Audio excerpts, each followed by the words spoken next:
वेदांत दर्शन के प्रथम अध्याय के प्रथम पाद के 26 सूत्र हो चुके हैं।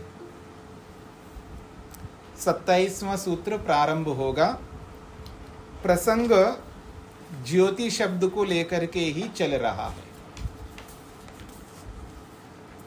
ज्योति शब्द ब्रह्म का नाम है, तो गायत्री छंद को लेकर के खंडन करने का प्रयास किया था पूर्व पक्षी यानी प्रश्नकर्ता। तो उसका समाधान स्पष्ट रूप से सिद्धांत पक्ष की ओर से ये स्पष्ट किया था, नहीं, ज्योति शब्द ब्रह्म का ही नाम है। गायत्री छंद को लेकर के वहाँ पादों की व्यवस्था जो कही है वो इसलिए कही है कि क्रम से अपने मन को परमात्मा में प्रवेश करा सके। अपने आप को यानी आत्म तत्व को कहिए या मन के माध्यम से परमात्मा में जीवात्मा ज्ञान की दृष्टि से जो प्रवेश करता है वो एकदम अचानक नहीं करता है, वो क्रम से करता है। इसलिए पादों की व्यवस्था के माध्यम से आत्मा परमात्मा में ज्ञान की दृष्टि से प्रवेश करता है। ये बात 25वें सूत्र में स्पष्ट की। फिर प्रश्नकर्ता ने कहा है कि आप ये जो ज्योति शब्द ब्रह्म का नाम बता रहे हो ये गलत है। एक उपनिषद में जो बात कही है उसको दूसरे उपनिषद में जबरदस्ती खींचातानी करके आप उसके साथ संगति बिठा रहे हो, ऐसा नहीं हो सकता। इसको गायत्री छंद ही मान लो, ये सरल है। ऐसा फिर प्रश्नकर्ता ने प्रश्न रखा, तो फिर 26वें सूत्र में स्पष्ट किया है ऐसा नहीं है। कैसा है? वहां पर ये जो पाद व्यवस्था आई है ये केवल पाद के रूप में नहीं बोला है। वहां प्रथम पाद भूत शब्द को लेकर के, द्वितीय पाद पृथ्वी को लेकर के, तृतीय पाद शरीर को लेकर के और चतुर्थ पाद हृदय को लेकर के बात कही है। ये है क्रम आत्मा को परमात्मा में प्रवेश कराने का। ज्ञान की दृष्टि से मन को या जीवात्मा को एक क्रम से परमात्मा में प्रविष्ट कराना है, अर्थात परमात्मा का दर्शन साक्षात्कार करना है। उसके लिए ये क्रम बताया है, भूत, पृथ्वी, शरीर और हृदय। ये समाधान किया है। फिर भी एक और प्रश्नकर्ता करता है 27वें सूत्र में।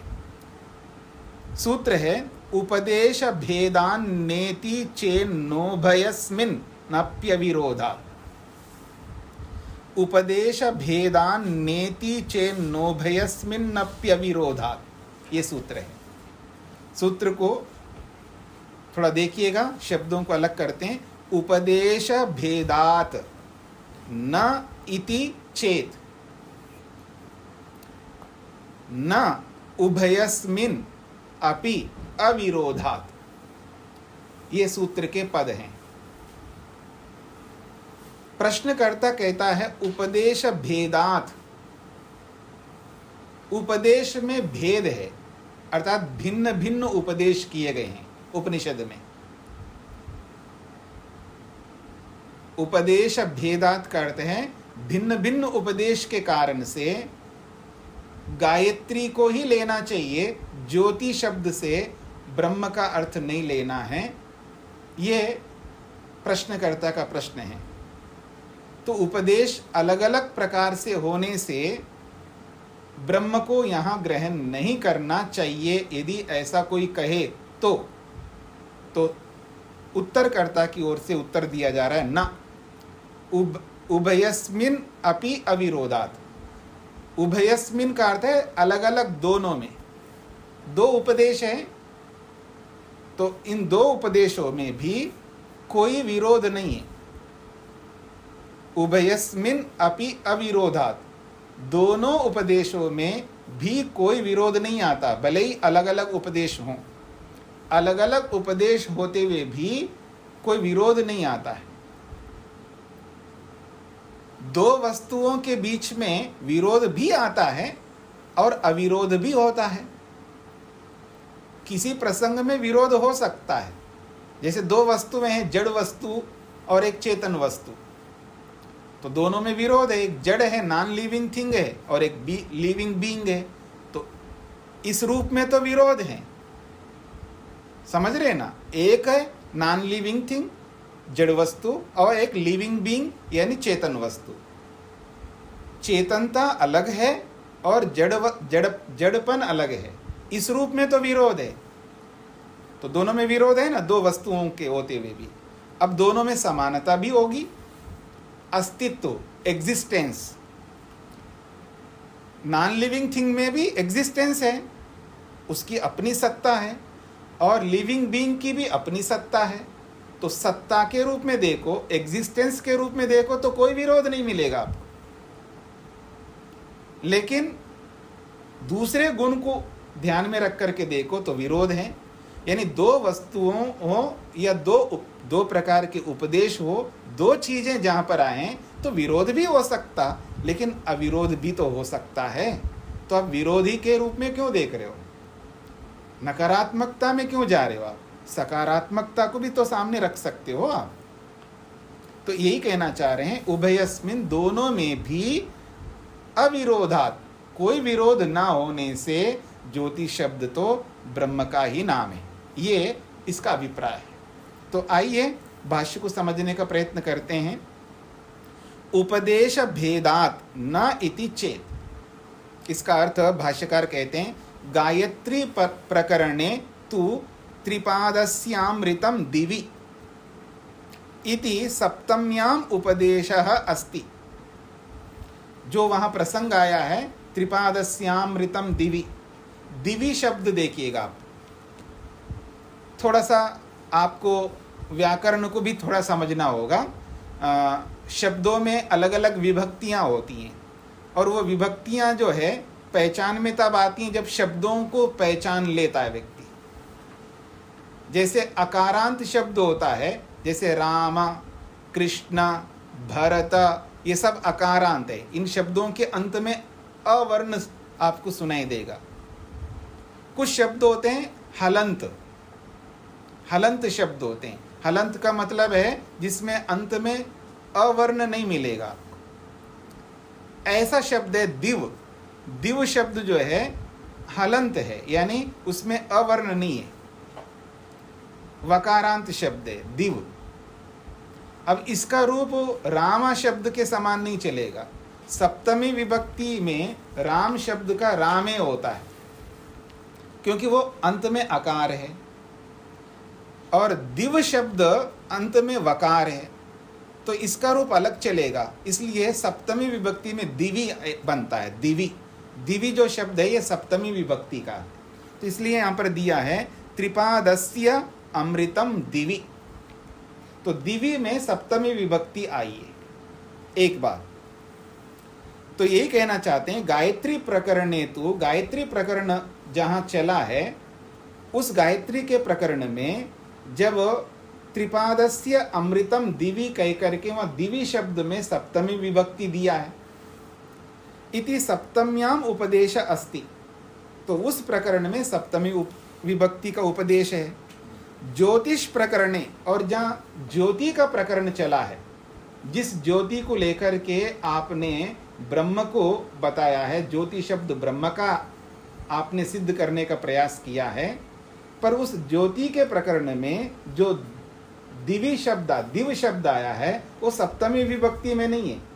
देखिएगा, ज्योति ज्योति के प्रकरण में क्या आया? परो दिवः। दिवः ये जो है ये पंचमी विभक्ति है।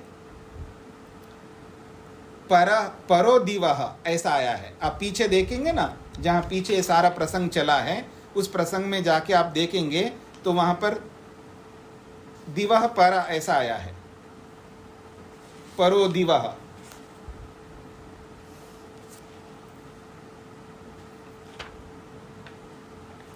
तो कहते हैं गायत्री प्रकरण में तो दिवि कहकर के सप्तमी विभक्ति में दिखाया है और ज्योति वाले प्रकरण में दिवा कहकर के पंचमी विभक्ति दिया है। तो दोनों अलग अलग विभक्तियों में है, दोनों अलग अलग वस्तुएं हैं। यहाँ पर दिवि सप्तमी में है और दिवा पंचमी है, तो दोनों में अलग अलग उपदेश हो रहा है।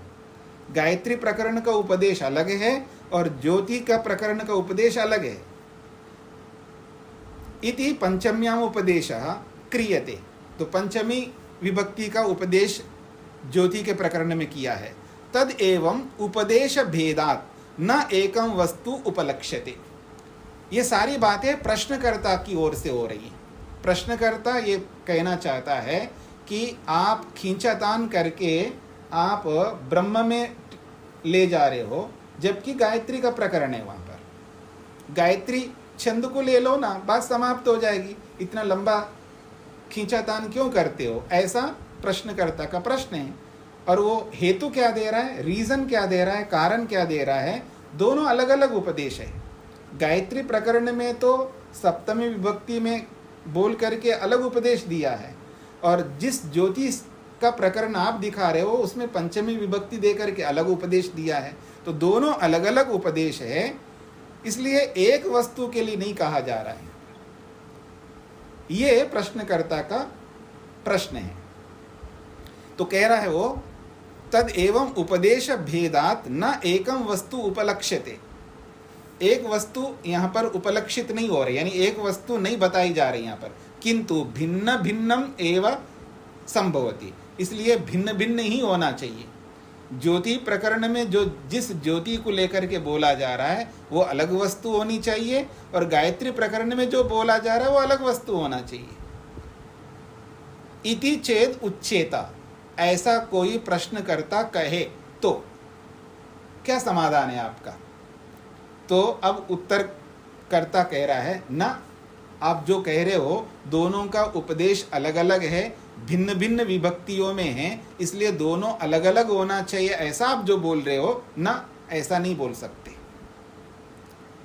उभयस्मिन अपि अविरोधात्। वो कहते हैं विभक्तियां अलग अलग हो कोई फर्क नहीं पड़ेगा। अर्थ में अगर फर्क पड़ता है, अंतर आता है, तब तो हम बात माने। केवल विभक्तियों को लेकर के आप अलग अलग कैसे ठहरा सकते हो? ये उत्तरकर्ता उत्तर दे रहा है। कहते हैं नैवम मंतव्यम, ऐसा बिल्कुल नहीं मानना चाहिए। ये तो ही उभयस्मिन पंचम्याम सप्तम्याम उभयोर विभक्त्योः वर्णने अविरोधेन वस्तु उपलभ्यते न विद्यते। वो कहते हैं उभयस्मिन, दोनों ही वाक्यों में, एक वाक्य में पंचमी विभक्ति है, दूसरे वाक्य में सप्तमी विभक्ति है, तो उभयोः विभक्तियों, दोनों विभक्तियों के वर्णन में अविरोधेना, बिना विरोध के, वस्तु उपलभ्यते, एक ही वस्तु उपलब्ध हो रहा है, ब्रह्मा। चाहे वो गायत्री मंत्र का प्रकरण हो, चाहे वो ज्योति का प्रकरण हो, दोनों में वस्तु तो परमात्मा ही है। वस्तु में, विषय में कोई अंतर नहीं आ रहा है। विभक्ति में कितना ही अंतर आ जाए क्या फर्क पड़ेगा? तद यथा, जैसे कि उदाहरण से आपको समझाना चाहते हैं, प्रश्नकर्ता को उदाहरण दिया जा रहा है। किसी ने बोला है तद यथा पर्वते मेघा, किसी ने कहा पर्वते मेघा। देखिए जी, आजकल बिना मौसम के बरसात चल रही ना सब जगह। कल तक मैं गुजरात में था, अब दूसरे स्टेट में आया हूँ, वहाँ भी बरसात हो रही थी, यहाँ पर भी बरसात हो रही है। तो बरसात चल रही है सब जगह प्राय, और बादल मंडराते रहते हैं आकाश में। अब जंगल में हो, पर्वतों के बीच में हो, तो पर्वतों के ऊपर भी बादल दिखाई देंगे आपको। तो बोला है पर्वते मेघा, पर्वत पर मेघ है, पर्वते में सप्तमी विभक्ति है, ये अकारांत शब्द है।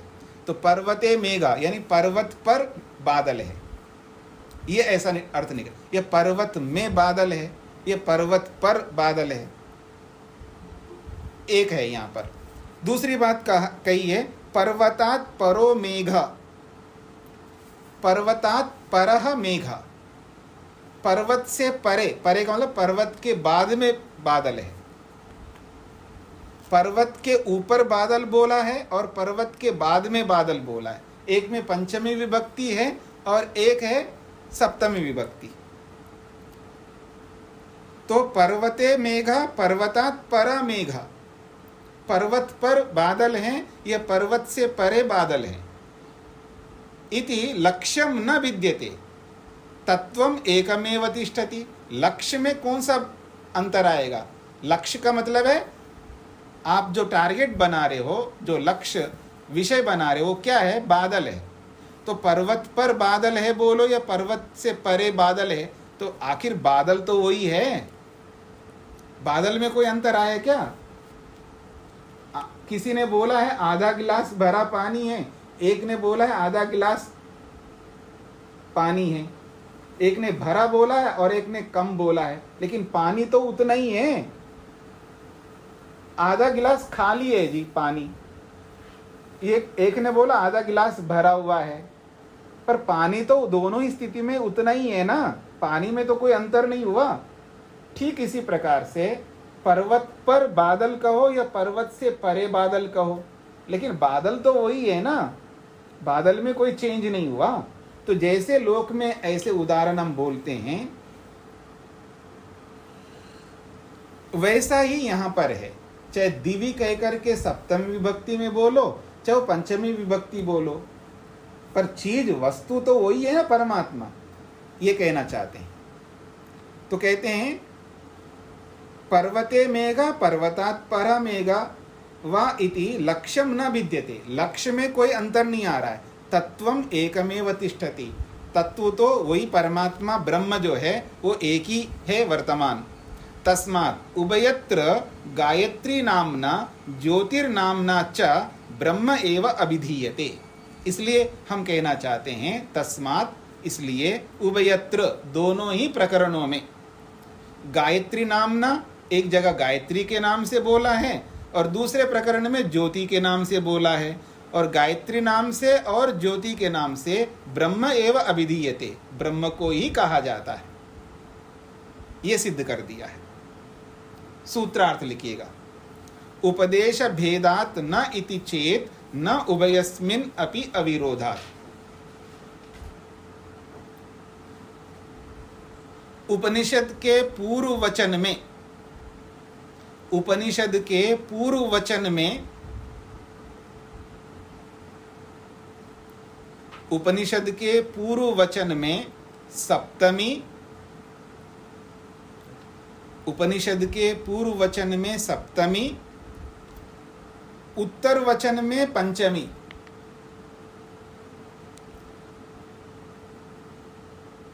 उपनिषद के पूर्व वचन में सप्तमी, उत्तर वचन में पंचमी विभक्ति का, विभक्ति का भिन्न भिन्न उपदेश से, भिन्न भिन्न उपदेश से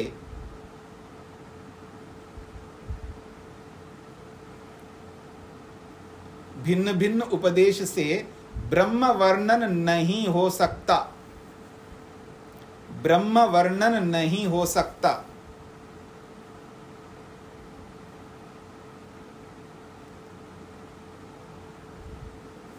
ऐसा कोई कहे तो, ऐसा कोई कहे तो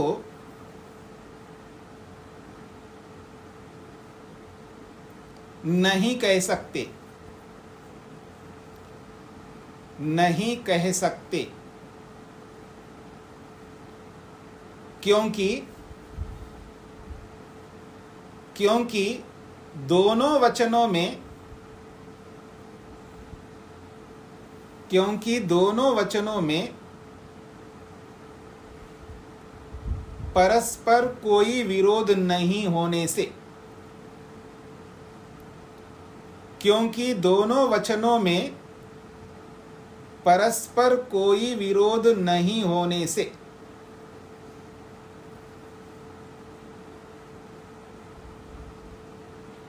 फिर एक बार दोहराता हूं पूर्ण सूत्रार्थ को।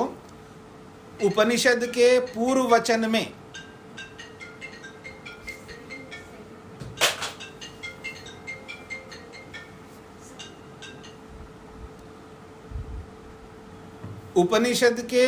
वचन में सप्तमी, उत्तर वचन में पंचमी विभक्ति का भिन्न भिन्न उपदेश से ब्रह्म वर्णन नहीं हो सकता, ऐसा कोई कहे तो नहीं कह सकते, क्योंकि दोनों वचनों में परस्पर कोई विरोध नहीं होने से। उसको बंद कर दीजिए।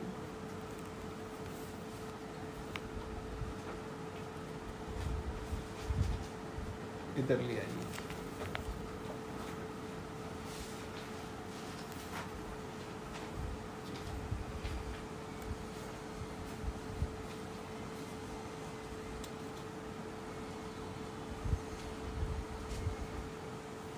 जी,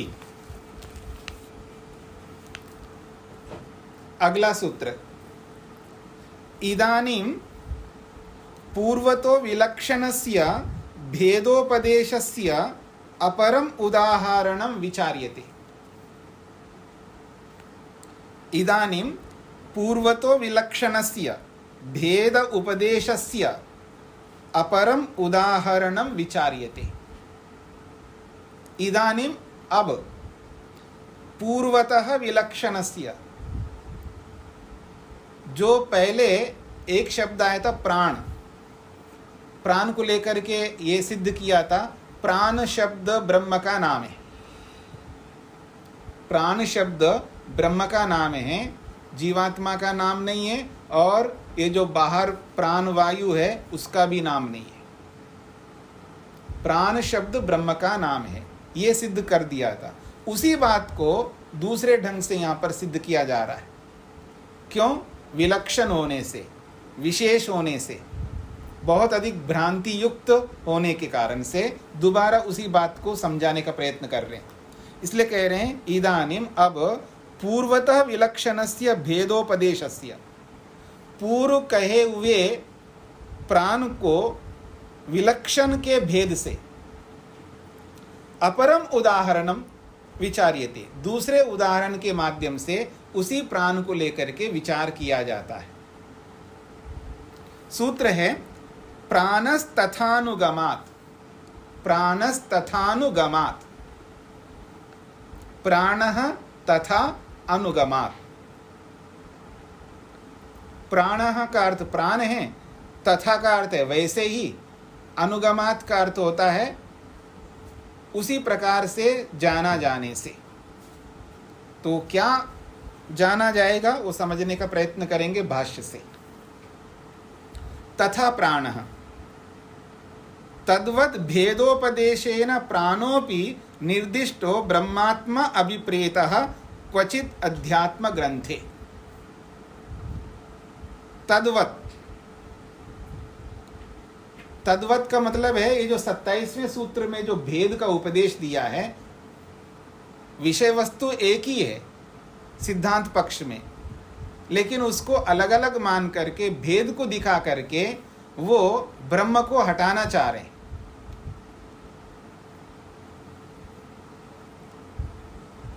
महत्वपूर्ण है ब्रह्म, जिसके कारण से संसार है, जिसके कारण से हम सब है। देखिए, मेरे अस्तित्व का होना ना होना एक जैसा ही होगा यदि ब्रह्म मेरे सामने ना हो।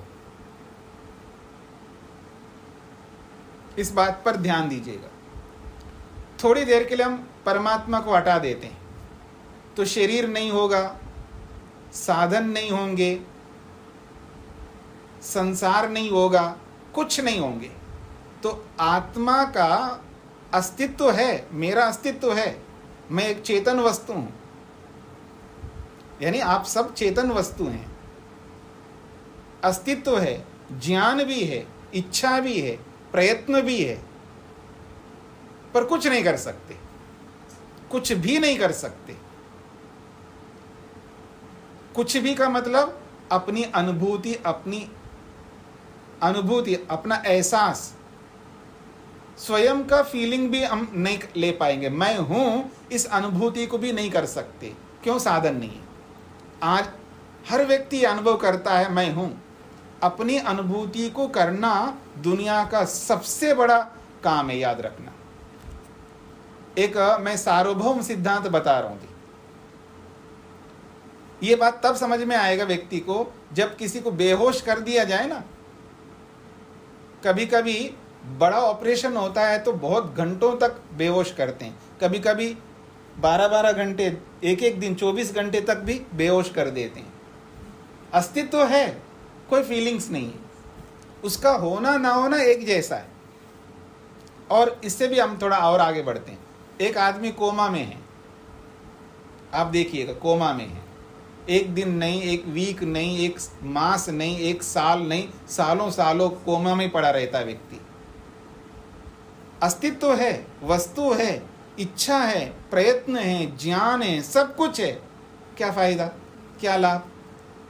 क्योंकि साधन काम नहीं कर रहे हैं, यानी शरीर काम नहीं कर रहा है, इंद्रियां काम नहीं कर रही हैं, मन काम नहीं करता, बुद्धि काम नहीं करती, अहंकार काम नहीं कर रहा, कुछ भी नहीं काम कर रहा, लेकिन आत्मा है।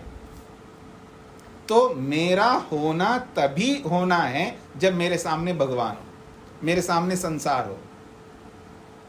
ऐसे परमात्मा को कैसे आप नजरअंदाज कर सकते हो? कोई कहे आत्मा है और संसार है, भगवान है ही नहीं। अगर कोई ऐसा कहे, कितनी बड़ी भूल हो सकती है। तो ऐसे प्राण तत्व को लेकर के यहां पर दोबारा चर्चा की जा रही है। तद्वत भेदोपदेशेन, जो दो प्रकार के भेद दिखा करके ब्रह्म को नकार कर रहा था प्रश्नकर्ता 27वें सूत्र में, तद्वत उसी के समान यहां पर भी आप प्राण को भी जो निर्देश किया है, किस रूप में? ब्रह्मात्मा अभिप्रेतः। हमने प्राण को ब्रह्मा के रूप में, परमात्मा के रूप में जो हमने निर्देश किया है, कहां पर? क्वचित अध्यात्म ग्रंथे, उपनिषद में। क्वचित का मतलब किसी अध्यात्म ग्रंथ में। वो किसी अध्यात्म ग्रंथ क्या है? उपनिषद। तो उपनिषद में प्राण शब्द से ब्रह्म को ही बोला गया है, न तो जीवात्मा को कहा जा रहा है वहां पर, न प्राणवायु को कहा जा रहा है, क्योंकि मुख्यतः परमात्मा की है। मुख्य व्यक्ति को हटा करके गौण व्यक्ति को सामने नहीं लाया जा सकता। अगर मुख्य व्यक्ति ना हो तो अलग बात है। जब पिता नहीं होता है, बाप नहीं होता है, तो बेटा ही बाप बन जाता है, अलग बात है। लेकिन बाप हो, वो भी सामने हो, तो बेटा बेटा ही रहे ना। बेटा बाप बन करके बाप के सामने कैसे खड़ा हो सकता है?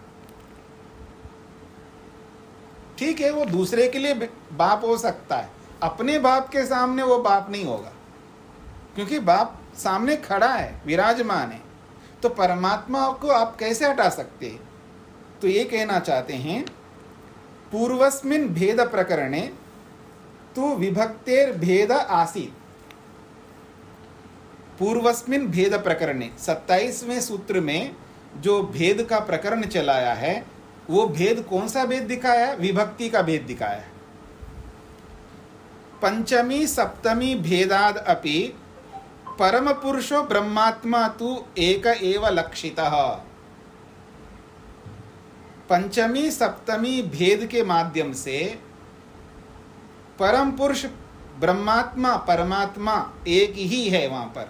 चाहे कितनी विभक्तियां आप लाके खड़ा कर दो, विभक्ति 1-2 थोड़ी हैं, 7 विभक्तियां हैं, 8 विभक्तियां हैं, कितनी विभक्तियों में ले आओ, लेकिन वस्तु तो एक ही है ना।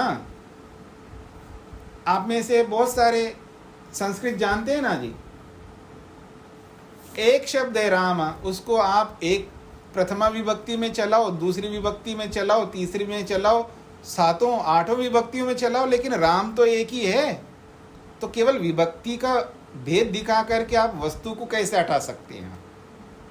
जैसे वहां विभक्ति का भेद दिखा करके आप हटा रहे थे, लेकिन उन विभक्तियों से परम पुरुष ब्रह्मात्मा तो एक एव लक्षिता, परम पुरुष जो ब्रह्म है वो एक ही तो था वहां विभक्ति भेद से एक सिद्ध किया है। अत्र इस प्रसंग में, इस 28वें सूत्र में, खलु प्राण शब्द प्रयोगस्य वाक्य भेदात् क्षेत्र भेदाच्च ब्रह्मात्मा एको भिन्नो अभिन्नो अभिहिता। वहां तो केवल विभक्ति भेद को दिखा करके भी एक परमात्मा को दिखाया, यहां तो हम और भेद दिखाते हैं आपको। क्या भेद दिखाएंगे? वाक्य भेदात्। एक तो वाक्य भेद, बिल्कुल अलग अलग वाक्य, वहां तो केवल विभक्ति भेद था, यह तो वाक्य भेद होगा। दूसरी बात, क्षेत्र भेदात्, बिल्कुल क्षेत्रीय अलग अलग होगा, विषय अलग अलग होंगे। एक तो वाक्य अलग अलग होंगे, विषय भी अलग अलग होंगे। तो भी ब्रह्मात्मा एक अभिन्न अभिहिता, फिर भी परमात्मा वो ही रहेगा। चाहे कितने अलग अलग वाक्य ला करके खड़ा कर दो, या अलग अलग क्षेत्र प्रसंग, क्षेत्र का मतलब है प्रसंग, अलग अलग प्रसंग भी ला के खड़ा कर दो आप। प्रसंग कितने ही अलग प्रसंग ले आओ, कितने ही प्रसंग बदल दो आप, या कितने ही वाक्य बदलो, तो कहना चाहते हैं वाक्य भेदात, अलग अलग वाक्य ला करके खड़ा कर दो, या क्षेत्र भेदात, विषयों को बदल दो, तो भी परमात्मा वही रहेगा। ऐसा हम लोग सिद्ध करेंगे यहां पर, ये कहना चाहते हैं। प्रस्तुयते, अब वो प्रस्तुत करते हैं कैसे वाक्य भेद होते हैं और कैसे विषय भेद होते हैं। कथम इति उच्यते, वो कैसा होता है जी वाक्य भेद विषय भेद?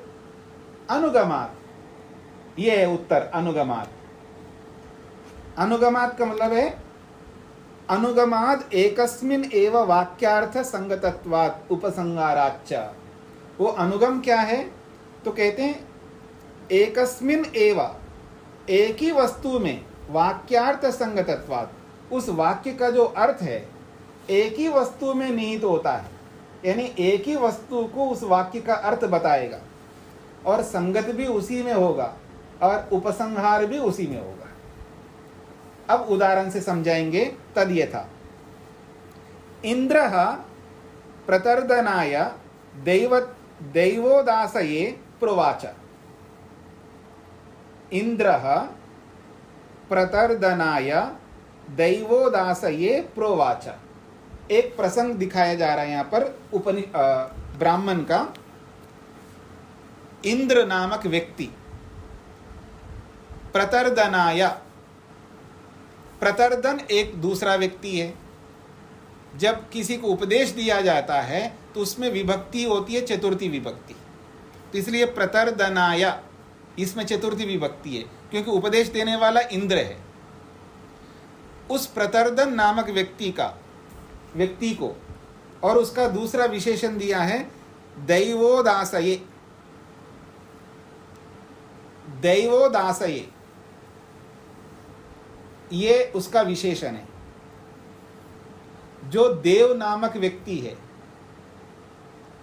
उस देवत्व को प्राप्त करने में उसने एक महारत हासिल किया है, उदासता, उदासीनता।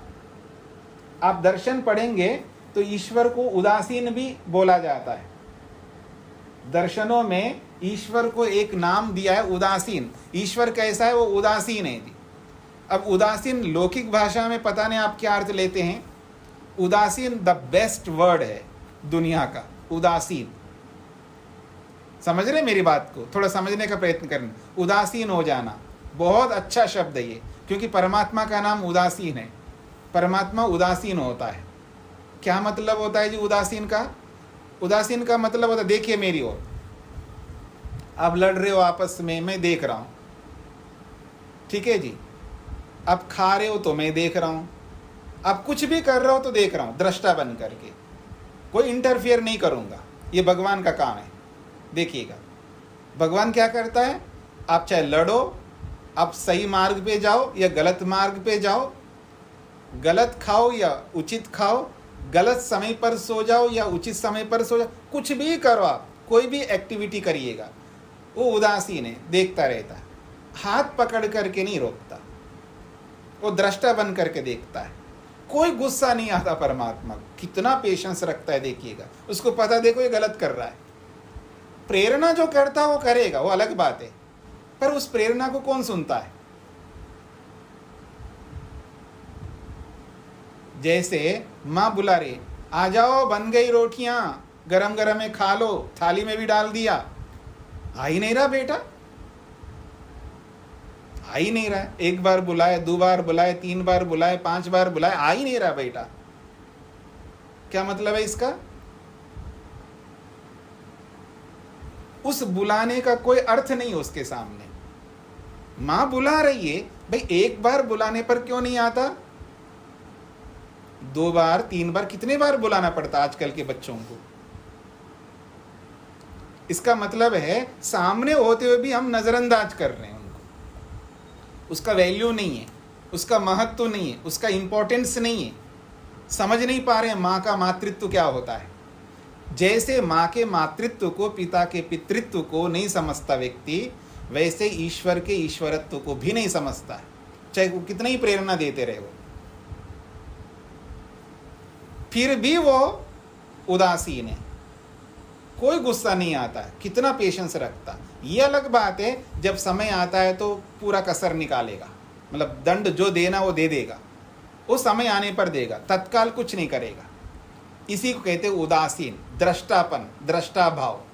तो वो उस दृष्टा भाव में जिसने महारत हासिल किया है वो है देवोदास, उसको कहते हैं देवोदास। उदासपन, उदासत्व में देवत्व को प्राप्त जिसने किया है। क्या नाम रखा है देखिएगा, कैसे कैसे नाम रखते हैं ऋषि लोग, और हम होते हैं पता नहीं क्या क्या नाम रखते हैं हम लोग। यानी उदासत्व में भी जिन्होंने देवत्व को प्राप्त किया वो है देवोदास। तो देवोदास ये चतुर्थी विभक्ति है। ऐसे व्यक्ति को इंद्र ने प्रोवाचा, उपदेश दिया। क्या उपदेश दिया? प्राणोस्मि प्रज्ञात्मा तम माम आयु अमृतम इति उपास्व। ये उपदेश दिया है जी। वो कहते हैं प्राणोस्मि, मैं प्राण हूं, प्राणोस्मि मैं प्राण हूं, प्रज्ञात्मा मैं प्रज्ञा स्वरूप हूं, तम माम ऐसे उस मुझ प्रज्ञा स्वरूप प्राण स्वरूप आत्मा को क्या मान करके उपासना करो? अमृतम, अमृत मान करके उपासना करो, और आयुम, आयु स्वरूप मान करके उपासना करो। ये इंद्र ने उपदेश किया है। इंद्र ने प्रतर्दन नामक व्यक्ति, जो कि देवोदास नामक व्यक्ति है, उसको उपदेश करता है। इंद्र क्या उपदेश करता है? प्राणोस्मि मैं प्राण स्वरूप हूँ, प्रज्ञात्मा हूँ मैं ज्ञान स्वरूप हूँ, मैं आयु स्वरूप हूँ अर्थात आयु देने वाला हूँ, और मैं अमृत स्वरूप हूँ, ऐसा मान करके मेरी उपासना करो। ऐसा इंद्र ने उपदेश किया। ये शब्दार्थ है जी। अथ खलु प्राण एव प्रज्ञात्मा इदम शरीरम परिगृह्य, नहीं ठीक है, अथ खलु प्राण एव प्रज्ञात्मा इदम शरीरम परिगृह्य उत्थापयति न उत्थापयति। यहां तक देखते हैं।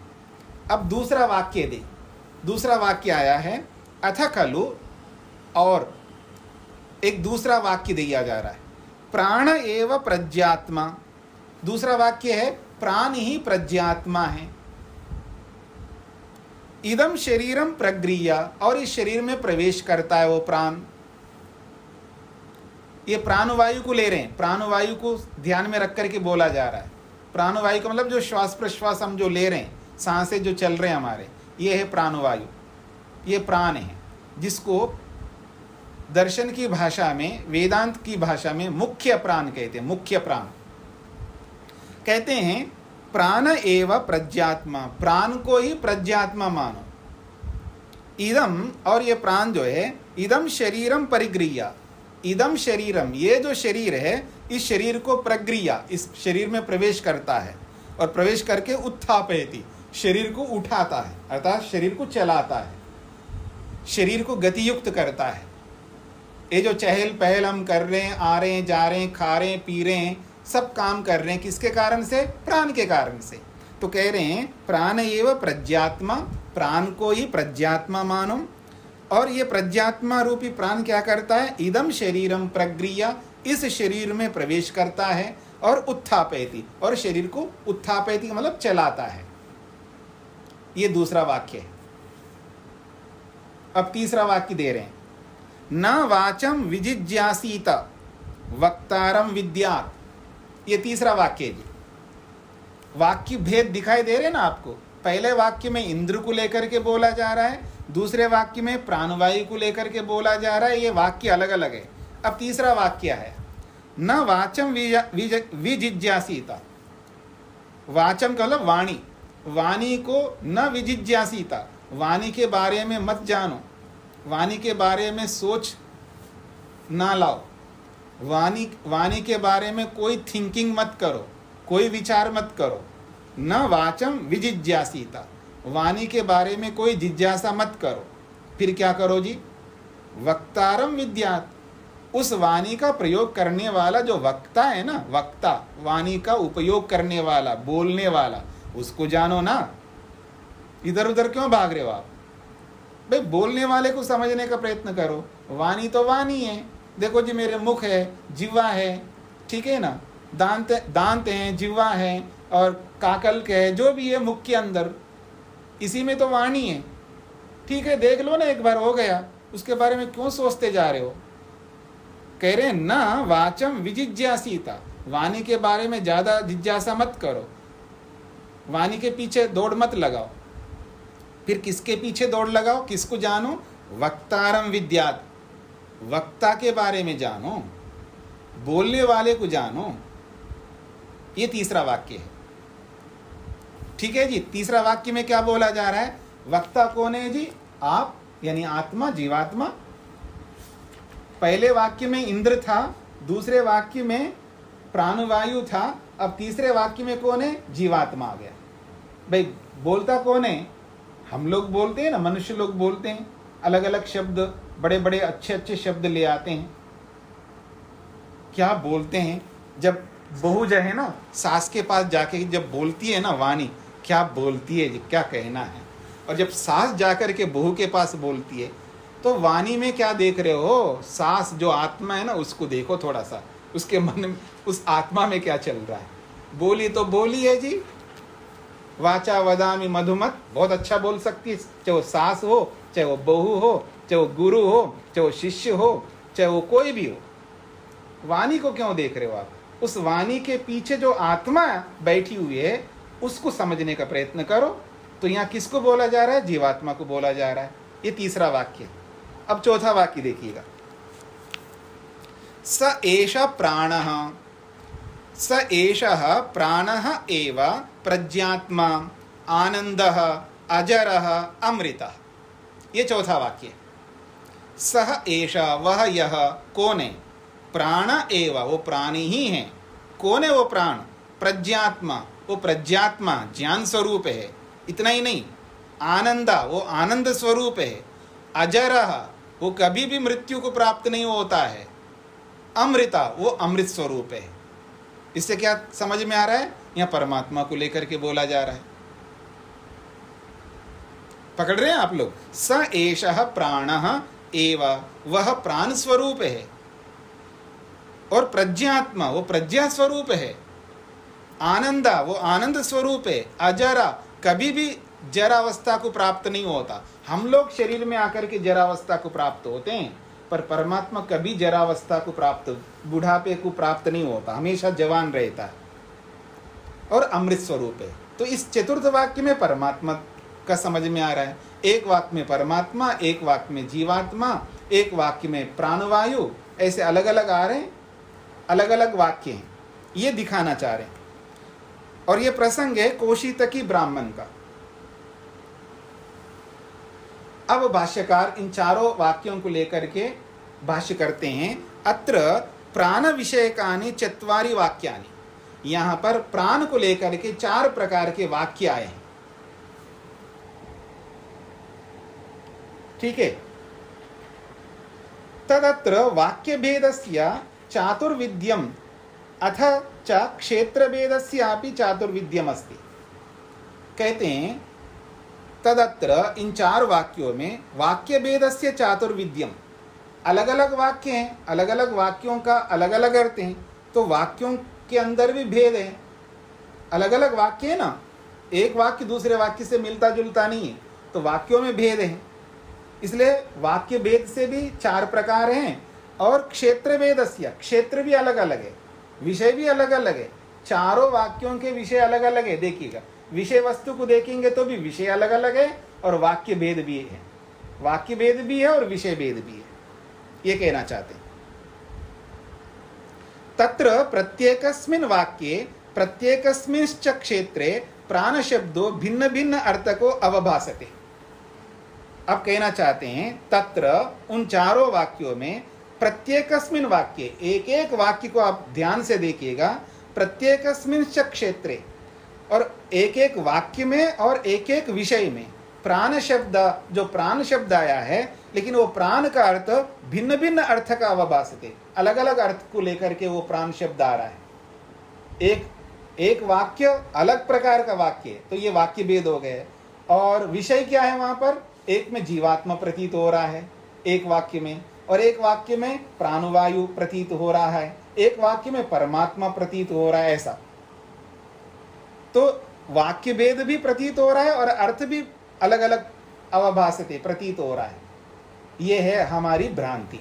मैंने अर्थ भी ऐसे ही किया, एक वाक्य का अर्थ किया जीवात्मा परक, एक वाक्य का अर्थ किया परमात्मा परक, एक वाक्य का अर्थ किया है प्राणवायु का परक।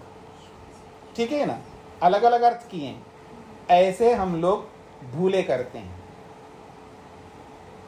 हमारी भूले दिखा रहे हैं, अलग अलग वाक्य दिखाई दे रहे हैं और विषय भी अलग अलग दिखाई दे रहे हैं। इसलिए हम आसानी से मान लेते हैं, जैसे किसी के चुंगल में फंस जाता है ना आदमी, उसके बातों में आ जाता है, बेचारा फंस जाता है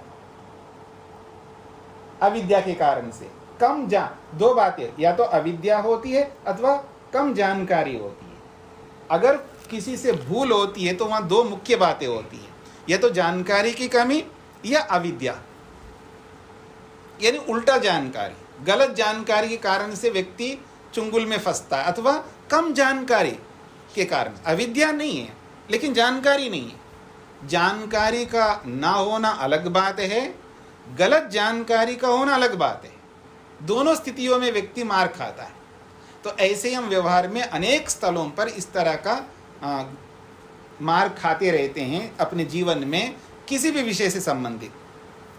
अस्ति ही इत्थम भेद व्यपदेशः, और वास्तव में ये भेद का व्यपदेश तो शास्त्रों में दिखाई देता है। अब समझा रहे हैं, देखिएगा क्या भेद दिखता है, वो भेद दिखाई दे रहा है। प्राणोस्मि प्रज्ञात्मा तम माम आयु अमृतम इति उपास्वा इति प्रथमे वाक्य इंद्रः। पहले वाक्य में तो इंद्र आ रहा है। अथ खलु प्राण एव प्रज्ञात्मा इदम शरीरम परिगृह्य उत्थापयति इति द्वितीय वाक्य प्राणवायु। दूसरे वाक्य में प्राणवायु अर्थ दिख रहा है। तीसरा, न वाचम विजिज्ञासीता वक्तारम विद्यात् इति तृतीय वाक्य जीवा यानी जीवात्मा। स एषा प्राण एव प्रज्ञात्मा आनंद अजर अमर अजर अमृत इति चतुर्थे वाक्य ब्रह्म। चतुर्थ वाक्य में ब्रह्म। एवं चतुर्षु वाक्येषु क्रमशः इंद्रः प्राणवायुः जीवः ब्रह्म एते वाक्यार्थ अभिनायकाः अवभासन्ते। तो कहते हैं इन 4 प्रकार के वाक्यों में क्रमशः, क्रम से, इंद्र 1, प्राणवायु 2, जीव 3, ब्रह्म 4, एते ये चारों वाक्यार्थ अभिनायका, इन वाक्यों का अभिनायक है, पात्रधार है, सूत्रधार है। इस रूप में अवभासन्ते, ऐसा हमें प्रतीत होते हैं, पर ऐसा बिल्कुल नहीं, ये कहना चाहते हैं। इत्थम वाक्य भेदेषु प्राणस्तु समाना विद्यते। इन 4 प्रकार के वाक्यों में प्राण शब्द तो समान है। सतु ब्रह्मवाचका एव, वास्तव में न तो वो कोई इंद्र राजा को लेकर के या बिजली को लेकर के बात हो रही है वहां पर, या जो वायु है ना, इंद्र शब्द से वायु, एक होता है प्राणवायु, एक वायु, दोनों में बहुत अंतर है। ये जो हम सांसें ले रहे हैं ना, जिसको शरीर में प्राण कहा जाता, प्राण, अपान, व्यान, उदान, समान, ये जो 5 प्राण, फिर 5 उपप्राण, इनमें मुख्य प्राणवायु जो प्राण शब्द से बोला जाता है उसको मुख्य प्राण कहते हैं। तो प्राणवायु से एक मुख्य प्राण, और जो इंद्र आया है वो वायु, जो बाहर जो वायु बह रही होती है, जैसे पंखे से हम और चीज़ों से जो वायु का प्रयोग करते हैं, आंधी के रूप में, जिस रूप में जो वायु, वो वायु अलग है, वो इंद्र अलग है, और प्राणवायु अलग है, जीवात्मा अलग है, और ब्रह्म अलग है। तो ये चारों अलग अलग दिख रहे हैं हमको, लेकिन उत्तरकर्ता कह रहे हैं इत्तम वाक्यार्थ भेदेषु प्राणस्तु समाना विद्यते। इन 4 वाक्यों में प्राण शब्द बराबर आ रहा है, सतु ब्रह्मवाचका, और उन चारों में ब्रह्म को ही कहा जा रहा है। ये तो ही क्योंकि प्राण शब्दस्य ब्रह्मवाचकत्वे चतुर्षु वाक्येषु अपि अनुगमनम अर्थ साम्यम विद्यते एव। कहते हैं इन चारों वाक्यों में प्राण शब्द एक होने के कारण से, और वो प्राण शब्द ब्रह्म का वाचक, ब्रह्म का नाम होने से, चतुर्षु वाक्येषु, इन 4 वाक्यों में अर्थ की समानता है। उस अर्थ की समानता को पकड़ नहीं पाता व्यक्ति, इसलिए वो चारों वाक्यों में भले आपको जीवात्मा दिखाई दे रहा है, वहाँ प्राणवायु दिखाई दे रहा है, वहाँ आपको इंद्र रूपी जो बाहर का वायु जो बहने वाला वो दिखाई दे रहा, पर वास्तव में उनको कहना नहीं चाह रहा है, यहाँ ब्रह्म को कहना चाह रहे हैं। क्यों? प्राण शब्द मुख्य रूप से परमात्मा के लिए है, तो जो मुख्य अर्थ होता है पहले वो लेना होता है, गौण अर्थ तो बाद में लेने होते हैं। जब मुख्य ना रहे तो गौण से हम काम लेते हैं, जब पिता ना रहे तो पुत्र उसका कुर्सी संभालता है, लेकिन जब तक पिता है और जब तक अधिकार पिता के हाथ में है तो पिता ही उसका उपयोग करता है, पुत्र नहीं कर सकता। जब रिटायर हो जाए अलग बात है, एक लौकिक बात कर रहा हूं मैं, रिटायरमेंट नहीं लिया मतलब रिटायर नहीं हुआ, रिटायरमेंट हुआ ही नहीं है, और वो कुर्सी पे बैठा हुआ है, रिजाइन नहीं किया है, उसका कुर्सी छीन करके बेटा नहीं बैठ सकता, और बैठ जाता है तो फिर उसको आप समाज के लोग गलत बोलते हैं। तो ठीक इसी प्रकार से जो मुख्य अर्थ जिसमें घटित होता है पहले वो ले लो, वो नहीं है तब गौण अर्थ ले सकते हो ना। तो इसलिए कहना चाह रहे हैं यद्यपि आपको प्रतीत तो ये हो रहे हैं अलग अलग, लेकिन वास्तव में प्राण शब्द से उनको नहीं कहा जा रहा है, वो ब्रह्म को ही कहा जा रहा है। ये पूर्वापर प्रसंग को पूरा पढ़ेंगे तो समझ में आएगा। ठीक है जी, यहाँ तो केवल उतना उतना अंश लेकर के बताया जा रहा है। तो ये कहना चाह रहे हैं कि वास्तव में प्राण शब्द चाहे अलग अलग वाक्य भेद ले आओ, अलग अलग विषय भेद ले आओ, तो भी वहाँ पर मुख्य अर्थ जो परमात्मा है वो उसी को लेना होता है, गौण अर्थ को नहीं लेना होता है। ये एक सिद्धांत है। इसलिए कहना चाह रहे हैं प्राण शब्द ब्रह्म का ही वाचक है, चाहे वाक्य भेद ला करके दिखाओ या विषय भेद ला करके दिखाओ, ये सिद्ध करना चाह रहे थे। सूत्रार्थ लिखिएगा।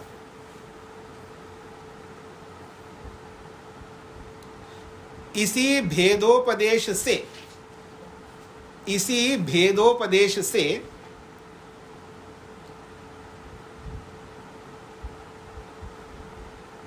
प्राण शब्द भी, इसी भेदोपदेश से प्राण शब्द भी ब्रह्म का नाम समझना चाहिए। इसी भेदोपदेश से प्राण शब्द भी ब्रह्म का नाम समझना चाहिए, या को भी लिख सकते हैं, प्राण शब्द को भी ब्रह्म का नाम समझना चाहिए। इसी भेदोपदेश से प्राण शब्द को भी ब्रह्म का नाम समझना चाहिए। पूर्वापर प्रकरण की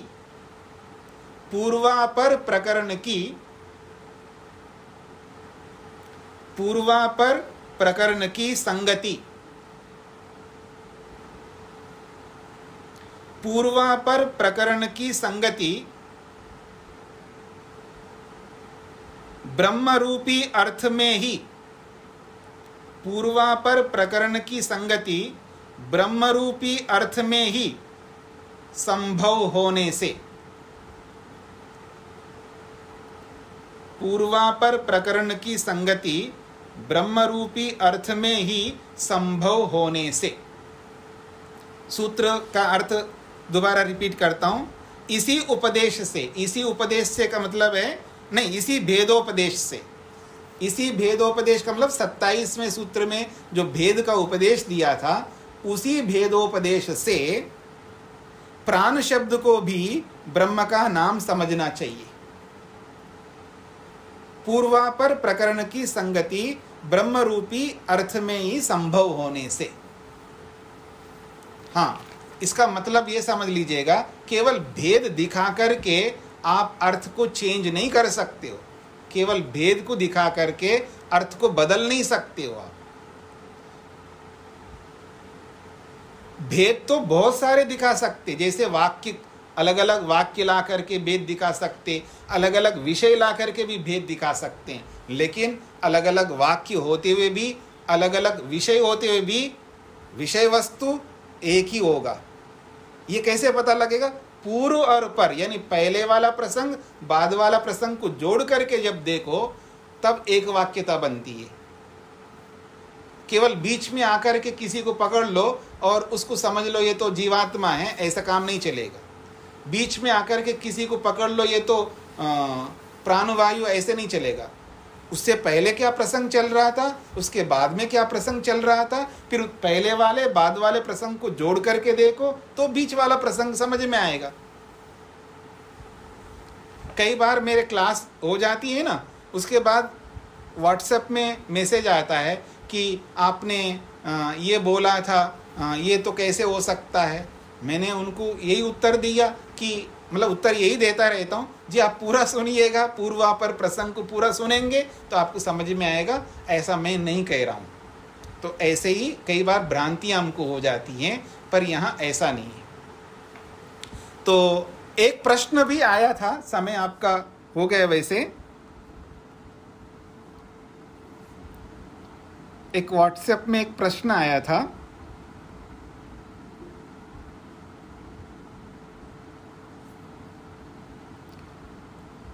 कल कक्षा में एक प्रश्न, स्थूल शरीर से जो कर्म करते हैं उसको फल तो हमें प्राप्त होता है, किंतु जो कर्म मन से किया जाते हैं किंतु शरीर से नहीं, तो क्या उनका भी फल प्राप्त होता है? प्रश्नकर्ता का प्रश्न है, शरीर से जो हम कर्म करते हैं उनका फल तो हमको प्राप्त होता है, दिखता है ऐसा व्यक्ति को, लेकिन जो हम मन से कर्म करते हैं क्या उनका भी फल प्राप्त होता है? ऐसा प्रश्नकर्ता का प्रश्न है। मन से क्या, वाणी से भी कर्म करते हैं हम लोग। 3 प्रकार से कर्म करते हैं, शरीर से भी करते हैं, वाणी से भी करते हैं और मन से भी करते हैं, और तीनों के फल मिलते हैं पर अलग अलग होते हैं। शरीर से करने वाले फल अलग प्रकार के होते हैं, वाणी से मिलने वाले फल अलग प्रकार के होते हैं, और मन से किए जाने वाले फल जो है अलग प्रकार के होते हैं। जैसा कर्म वैसा ही फल, यथा कर्म तथा फलम, ऐसा आप कह सकते हैं। और वो कैसे हो सकते हैं, तो कर्मफल सिद्धांत को आपको बहुत विस्तार से समझना पड़ेगा, पर तीनों के फल होते हैं, अलग अलग फल होते हैं। हाँ जी, किसी गूंगे व्यक्ति को देखा आपने? ये किसका फल है जी? वाणी का फल है। किसी गूंगे व्यक्ति को आपने देखा? ये वाणी का फल है। जैसा कर्म किया वाणी से तो गूंगा बना दिया, तो समझ में आ जाएगा आपको। हाँ जी, नहीं जी ये पागल है, दिमाग बिल्कुल काम नहीं करता, मंद बुद्धि का, मंद बुद्धि भी नहीं है, बिल्कुल काम ही नहीं कर सकता, ये मन का फल है। हाँ सोचो, खूब टेंशन लो आप, स्ट्रेस में रहो, मन का इतना उपयोग करो गलत चीज़ों में, करते जाओ, एक समय आएगा मन को शांत कर देगा भगवान। अब विचार नहीं कर सकते, कोई बुद्धि का खेल नहीं कर सकते आप, फिर बना देगा, सारा सर्वांग संपूर्ण मिलेंगे लेकिन बुद्धि काम नहीं करेगी। ये मन का फल है।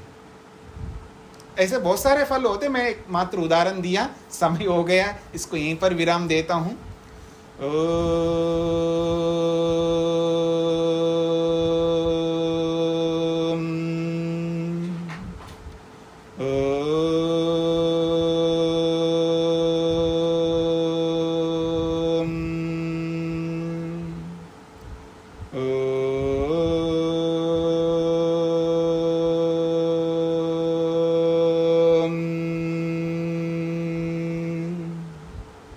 सभी को नमस्ते।